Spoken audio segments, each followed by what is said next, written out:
G'day guys, welcome back to my YouTube channel where we break down the charts every single week. Now, today I have a bit of a different video. I just want to talk about my favorite cryptocurrency being XRP, which currently makes up about 25% of my portfolio, and then I'll break down the price chart for it at the end. Now, why is XRP one of my favorite cryptos? Well, one, it's a utility crypto going to be used for cross-border payments. And one of the reasons why I love XRP is because of the partnerships it has. It's partnered with hundreds of banks across the world with a fixed supply of 100 billion tokens. Now, what a lot of people don't actually realize about XRP is it is actually deflationary. It burns a small amount of XRP on the XRP ledger on every transaction, which is one thing I love about the token. Now, I just want to talk about a few things. So firstly, if you haven't watched my video on the Kendra Hill conspiracy, make sure to watch that one. But pretty much in the blog post, Kendra Hill talks about how she believes, or how she has information that XRP and XLM are going to be the two main currencies used in the new financial system. Now, that brings me to some information that I want to talk about. Now, there's an individual called Mr. X who I discovered watching BitBoy Crypto on his channel. And up until BitBoy Crypto met Mr. X, he was extremely bearish on XRP. And this completely changed his perspective. Now, I want to play a quick clip for you guys. At play here, and you guys know I used to talk to this guy, Mr. X. Totally real person, 100%. He sent me messages all the time. I haven't spoken to him in over a year. Since January of last year, January of 2022 was the last time I talked to him. He gave me a lot of information that came true. He gave me two things that didn't happen, which is Bitcoin to 100K and the Ripple case ending by September of 2021. It did not occur. However, we do know they did turn out a settlement in that time frame. So whatever. That's not important. What is important is, he told me, he said, you need to understand this entire XRP case is orchestrated. The entire thing is about getting it to where it's not a security, clearing all the FUD and making it the first registered crypto. Now, XRP has been out trading Bitcoin in volume several times in the last several instances in the last few days since the case is over. And you got to wonder, is there a bigger plan with XRP? A gigantic plan with XRP that the government could have actually been involved in? This is what I was told. Now, in my heart, I think Brad Garlinghouse is an upstanding guy.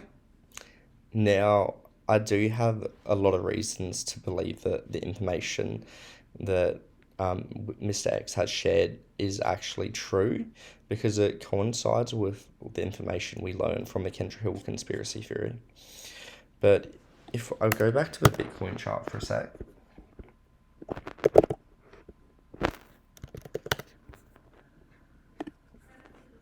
So I'm not sure if many of you guys remember the May crash of 2021, if you were around during that time. But right here, I'll circle it for you guys. So this was the May crash. This was in the middle of a bull run. Now, I remember after that crash occurred, BitBoy Crypto shared some information from Mr. X saying that the markets would go up again in the middle of July. Now, I remember this period here was about 3 months, from May to July. And having heard that information, I waited for 3 months. And exactly in the middle of July is when we started running up in price again. So the information was correct, and that actually proves how manipulated these markets are. Now, the other thing that he mentioned before is Bitcoin going to 100K. We know that FTX played a big role in manipulating the markets through shorting and creating synthetic Bitcoin to put the price down. I don't even know how that's possible, but they were able to do that to manipulate the market. Otherwise, I do actually believe that Bitcoin would have hit 100K in the last bull run. But the reason that he was actually able to nail that spot on so precisely that like he gave this 3 months in advance, and the markets literally turned around exactly as he said, and all of the other information he said is correct. So I do in fact believe that the information he is revealing about XRP and XLM is in fact true, and that they are going to be major players in the new financial system. Now, I can't find the live stream because it was like 2 years ago, but I remember because I watched it multiple times. And I remember him saying that XLM would be the first to run. So make sure to keep an eye on that. Now, I just want to play a quick video for you guys. When we talk about the price of XRP, we have to look at the debt. And central banks have an incentive to dissolve that debt right now. And they found a solution, which is blockchain. They actually are going to, in my opinion, based on the research, and also I can confirm this, that the International Monetary Fund has already agreed on a price before all this integration started to happen. So this was a few years ago. They agreed upon a price, and I got a lot of information from Linda P. Jones has a friend who worked at the Central Bank of Australia, and she said that they agreed upon a price, and it's in the thousands. Now, when we again talk about the XRP price, we have to look at the global debt, the incentive for central banks to dissolve global debt, in fact, also to utilize this source of liquidity from XRP to facilitate, transparency and moving into the digital economy. This is what they're going to be using. XRP is a financial instrument to serve the global economy. So that's interesting. So he says that XRP will be worth in the thousands, which also coincides with what Kendra Hill claimed, that an XRP would be worth the same as an ounce of gold, which is in the thousands of dollars at the moment. Now, Dave, I want to just read this tweet from David Schwartz, who is the CTO at Ripple. So he said that XRP can't be dirt cheap because it doesn't make sense. If XRP costs $1, they need 1 million XRP, which would cost $1 million.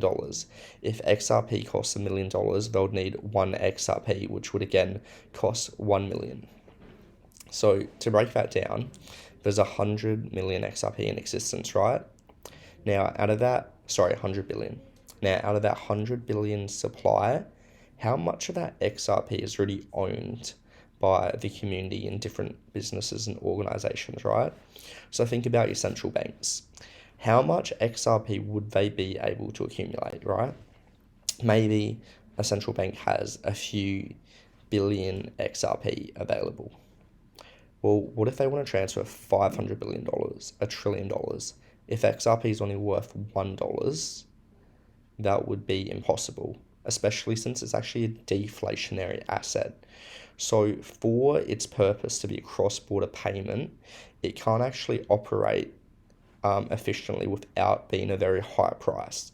And the higher the price of XRP, the more efficiently it can actually run and do its purpose that it was designed to do. Now, XRP is ISO 20022 compliant, and it's partnered with Swift, and most likely going to replace it.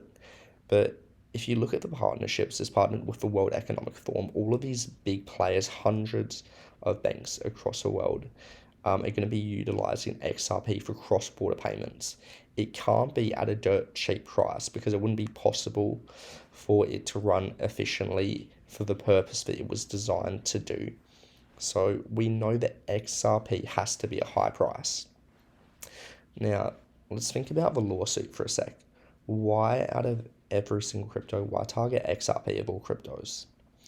I believe that one, like Mr. X claimed, it was so that XRP would be the only crypto with regulatory clarity, which gives it a massive advantage over the rest of the market. Because when these institutions are going to adopt, and like countries and banks are going to adopt crypto, they want to adopt something that's regulated and has clarity. And now XRP is the leader in that space, the only crypto with clarity. And I also believe that another reason for the lawsuit was to get people to sell out of fear, because these big players, they know the value of XRP and they don't want the retail investor to get rich. So that's why I believe the lawsuit was done. Now, I want to play one more quick video for you guys. So he kind of explains a little bit like what I spoke about before, but just in a bit more detail. XRP will reach $10,000 per coin. It was designed and programmed to move trillions of dollars daily, hundreds of trillions of dollars per year. And I'm going to do a simple whiteboard explanation to break it down, how XRP will reach 4, 5, and yes, I even think that 6 digits is possible for XRP over the next decade. I'm going to do a simple whiteboard explanation. This is going to be the last time I explain this. The duets and stitches are on. If you want to try to disprove my theory, correct my math, go ahead. But this is going to be the last time I explain how XRP is going to reach $10,000 per coin. All right, let's run through this real quick. So Swift does $1.2 quadrillion per year. If we took the total supply, 100 billion XRP, and we settled all of the Swift network, we would be at $12,000 per XRP. Now let's take a more conservative approach. Let's only do 10% of Swift. Maybe the other ISO coins are settling the rest of Swift. XRP's only doing 10%. We would still be at $1,000 per coin. Now here's the problem with that equation. Swift is not going to get the total supply of XRP to settle Swift. I think a much more realistic approach would be to give Swift about 10% of the XRP supply to settle the payments on their network. So if we only have 10% of the XRP supply for Swift, that would be 1.2 quadrillion divided by 10 billion XRP. That would put it at a price of 120,000 per XRP. Now let's go much more conservative. Let's say XRP doesn't have a monopoly on Swift. We're only going to settle 10% of Swift with 10% of the XRP supply. Well, that's going to keep us right back at that $12,000 per XRP. Now, obviously, this is speculation. I'm making assumptions, and this is not meant to be financial advice. However, I believe that this is a conservative estimate when trying to figure out where XRP is going to be at over the next 5 or 10 years. This is a conservative approach when trying to figure out which coins are going to run the new financial system. So if it's not going to be XRP, please tell me which cryptocurrencies are going to run Swift. All right, I'm going to stop it there, but he pretty much just explains in a little bit more detail what I just spoke about with the supply and the use case of XRP. Now, let's just break down the chart of XRP just to finish off this video, because I know you guys love my TA. I'll go to the Bitstamp chart. Alright, let's go to the weekly. Let's go to a higher time frame. Let's zoom out a little bit. Alright, so this is the XRP chart on the weekly time frame. Now, the first thing that stands out to me is we can actually see a very key level of descending resistance. And we are forming a descending triangle pattern.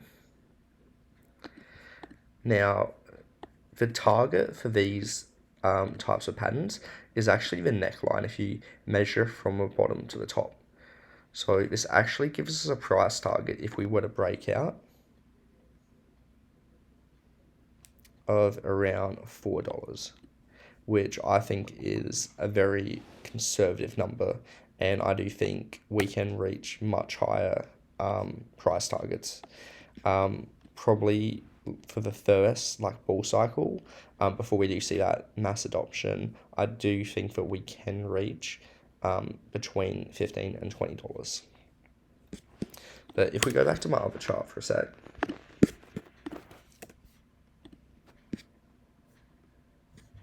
is this the right one? Here we go. So what are we looking at? So we're actually coming up to a very key level of resistance here. So in the short term, I am actually in a short trade at the moment. Now, this blue box here, this is probably our most key level that we have found resistance on. You can see it acting as resistance back here, resistance here, support, support, and then resistance, and we finally broke through. We did have the XRP lawsuit, but now we have come back down, and we are now underneath that level, holding it as resistance. So until we can actually get back above this level here and hold it as support, I am going to be more bearish, expecting a potential move back down. Now, if we pull up our volume profile, let's just pull up this range here.